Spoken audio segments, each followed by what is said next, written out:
Olá, boa tarde. Começando mais um Justiça em Ação. No programa de hoje você vai ver no primeiro bloco o Dr. Rômulo Serra tirando as suas dúvidas, a dúvida do telespectador no quadro Fala Doutor. Segundo bloco, você já sabe, nós temos um giro pela Semana Jurídica de São Luís. Vamos aí aos locais entender o que de melhor aconteceu no mundo jurídico aqui do Maranhão. Terceiro bloco, teremos uma entrevista com o Dr. Charles Dias. Na última quarta-feira tivemos uma live pelo Instagram, que é um ao vivo pelo Instagram, e também pelo nosso Facebook com o Dr. Charles Dias, direto do curso Damásio. No terceiro bloco, vamos ver os melhores momentos dessa live. No quarto e último bloco, teremos aí a participação do Dr. Diego Sá no quadro Justiça e Trabalho. As suas dúvidas sendo sanadas pelo Dr. Diego Sá, que vai estar junto conosco daqui a pouquinho. Bom, quero lembrar você das nossas redes sociais. Olha, toda quarta-feira está rolando aí a live, né? Já está caindo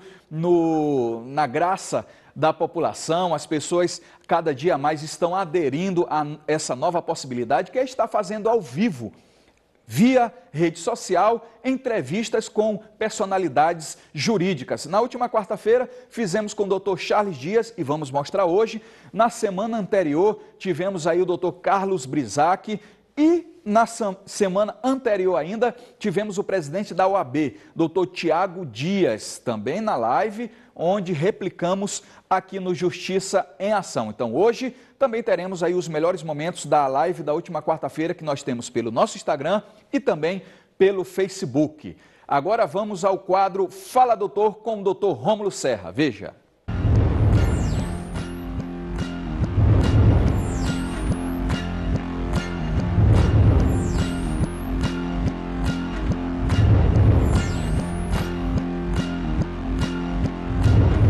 E eu já estou aqui com o Dr. Rômulo Serra, que vai tirar as dúvidas do telespectador no nosso quadro Fala Doutor. Dr. Rômulo, mais uma vez, obrigado pela presença, um prazer tê-lo aqui junto conosco. Eu que agradeço mais uma vez a oportunidade, o prazer é todo meu. Bom, você já sabe, a sua participação é pelo WhatsApp, o WhatsApp está na tela, você mande o seu recado, mande a sua dúvida, a sua pergunta, e eu já estou aqui com o telefone preparado para ler a sua dúvida para o doutor Rômulo Serra. Vamos à primeira pergunta de hoje. Doutor, essa semana fui ao banco receber o meu benefício e passei mais de 1 hora na fila esperando para ser atendido. O que eu posso fazer? Fidelização é uma situação que eu acho que todos nós já passamos, não só aqui em São Luís, como no interior e em outras localidades.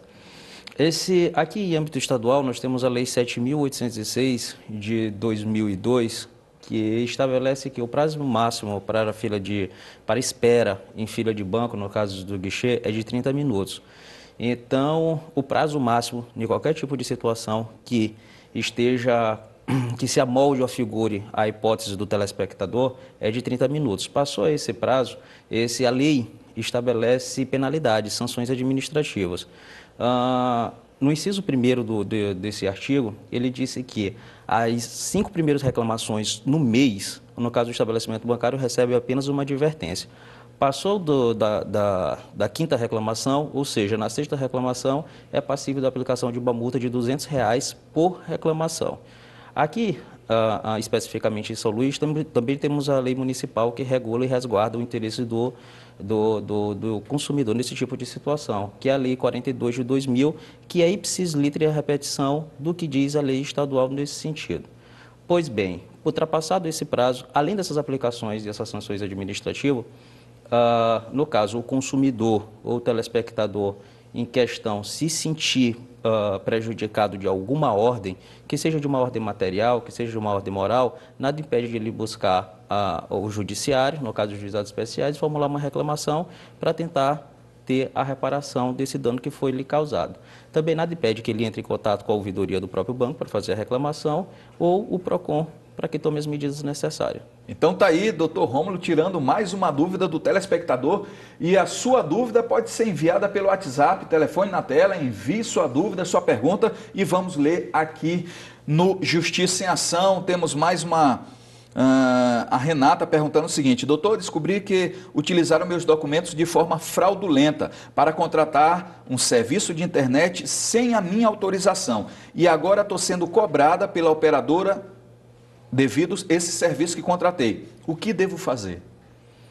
Bom, Fidelix, pelo que entendi aí, no caso, a telespectadora ela teve o uso indevido dos seus documentos para poder efetuar a aquisição de um produto ou de um serviço, no caso.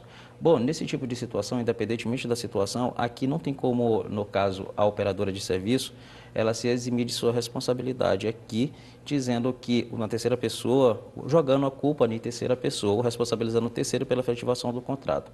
O próprio Código de Defesa do Consumidor, nesse tipo de situação, no artigo 14, diz que a responsabilidade do fornecedor, nesse tipo de situação, independentemente de culpa, ele responde pelos danos causados pela falha na prestação do serviço. Então, utilizando esse dispositivo legal do Código de Defesa do Consumidor, a nossa cliente, a nossa telespectadora, ela pode procurar reparação dos danos que lhe foram causados com relação a essa situação. Bom, primeiramente ela pode entrar em contato com a operadora em questão para pedir, além da anulação do débito que consta no nome dela, o cancelamento do serviço, já que efetivamente ela não contratou. Caso ela não consiga administrativamente resolver essa situação, ela pode fazer a reclamação junto ao PROCON ou procurar o advogado de sua confiança para que possa entrar com uma medida judicial cabível, a fim de tanto fazer a solicitação do cancelamento do serviço, como o cancelamento do débito existente em seu nome, já que ela efetivamente não contratou o serviço cujo estão cobrando o valor. Isso também acontece muito, né? É uma prática corriqueira, né? É uma prática corriqueira e nesse tipo de situação o dever de cautela, no caso, no momento da elaboração do contrato, é do estabelecimento, é da operadora. No caso da operadora de telefonia, no momento, analisar a documentação que é disposta, a pessoa. E então, nesse tipo de hipótese, ele não pode de forma alguma se eximir da responsabilidade. Perfeito. Bom, lembrando que a sua participação é via WhatsApp. Você envia sua dúvida, sua pergunta e o Dr. Rômulo Serra está aqui no estúdio para tirar qualquer dúvida que você possa ter sobre essa relação de consumidor e empresa. Vamos a mais uma pergunta do telespectador. Doutor, tentei um crediário em uma loja, só que foi negado, mesmo com meu nome estando limpo. É o Renato. O que eu posso fazer, doutor Rômulo? Bom, Fidelix, essa prática de crediário é principalmente muito difundida no interior, em estabelecimentos comerciais que propiciam isso em favor do consumidor. Aqui, no caso, é uma mera liberalidade do estabelecimento comercial, oferecer ou não oferecer, no caso, o crédito através do serviço de crediário.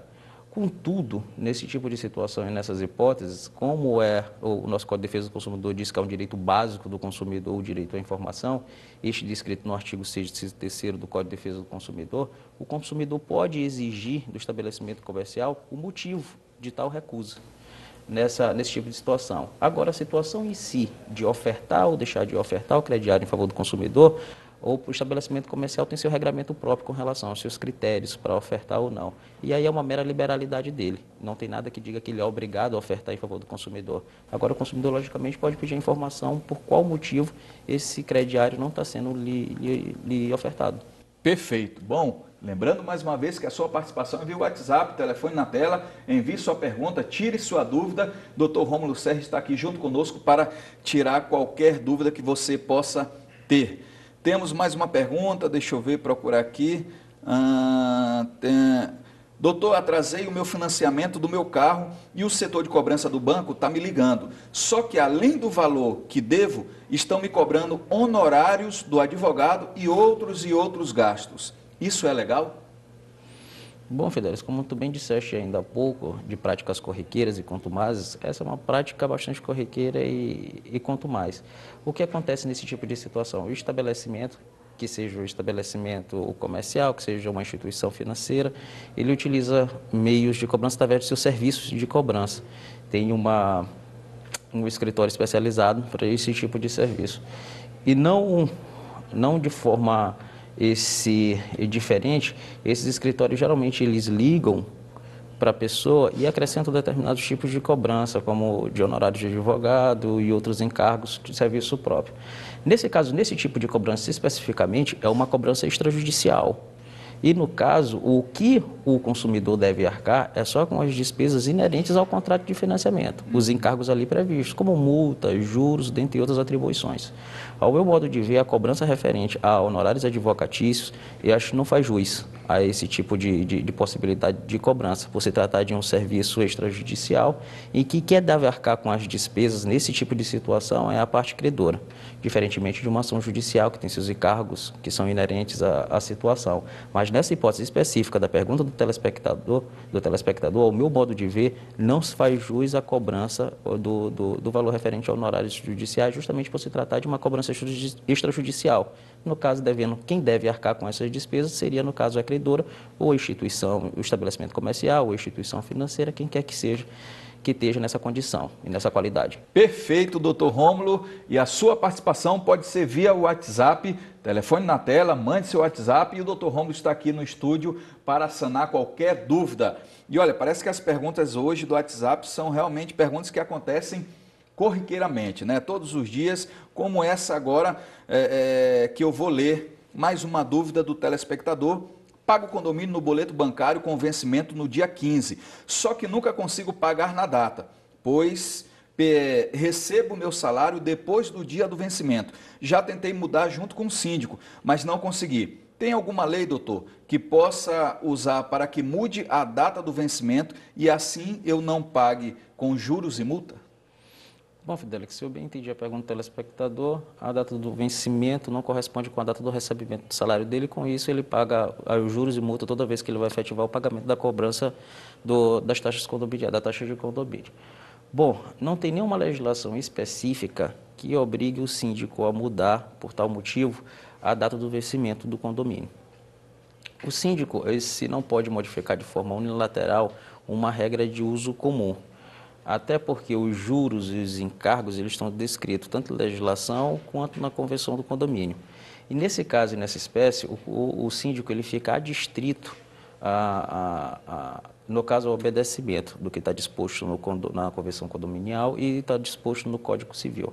O que eu digo aqui pelo telespectador em questão, o que pode ser feito, é na reunião de condomínio, ele avançar esse tipo de situação e de comum acordo com os pares, chegar a um consenso. Porque, infelizmente, o síndico, até se fizer dessa forma, ele vai estar prejudicando os demais em detrimento de um, e isso é totalmente vedado.